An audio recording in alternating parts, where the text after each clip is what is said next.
3, 2, 1, start.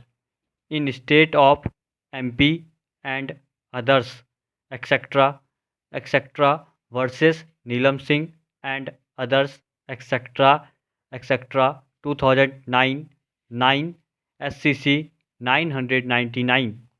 The court observed that it is well settled that power of the High Court to issue an appropriate writ under Article 226 of the Constitution is discretionary. It has been further stated therein that if there is inordinate delay on the part of the petitioner in filing a petition and such delay is not satisfactorily explained, the High Court may decline to intervene and grant relief in the exercise of its writ jurisdiction. Emphasis was laid on the principle of delay and laches, stating that resort to the extraordinary remedy under the writ jurisdiction at a belated stage is likely to cause confusion and public inconvenience and bring in injustice. The doctrine of delay and laches should not be lightly brushed aside. A reed court is required to weigh the explanation offered and the acceptability of the same. The court should bear in mind that it is exercising an extraordinary and equitable jurisdiction.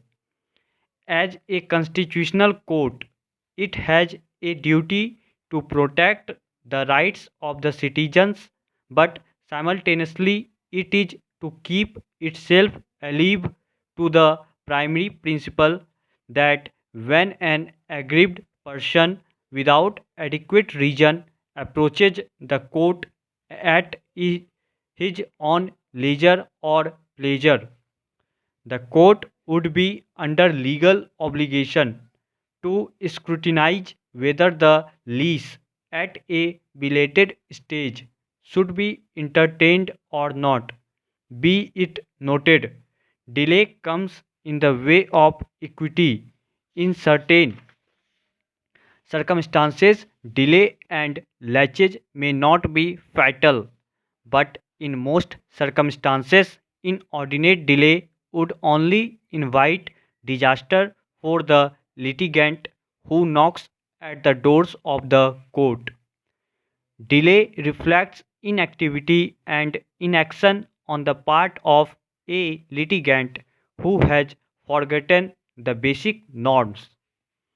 In the case at hand, though there has been 4 years delay in approaching the court, yet the writ court choose not to address the same.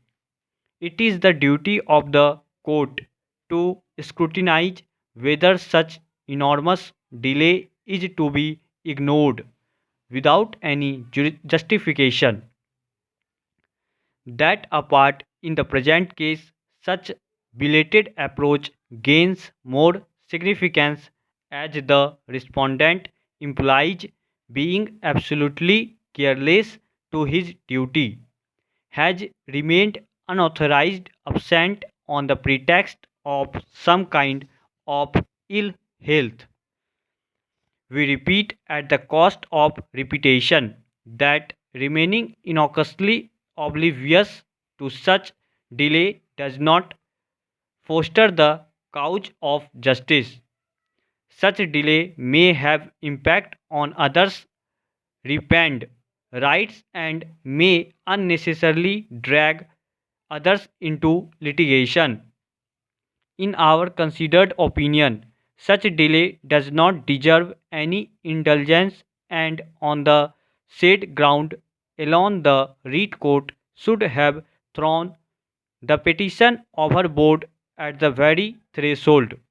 Having dealt with the doctrine of delay and laches, we shall presently proceed to deal with the doctrine of proportionality which has been taken recourse to by the High Court regard being had to the obtaining factual metrics, we think it's appropriate to refer to some of the authorities which have been placed reliance upon by the High Court. Stop.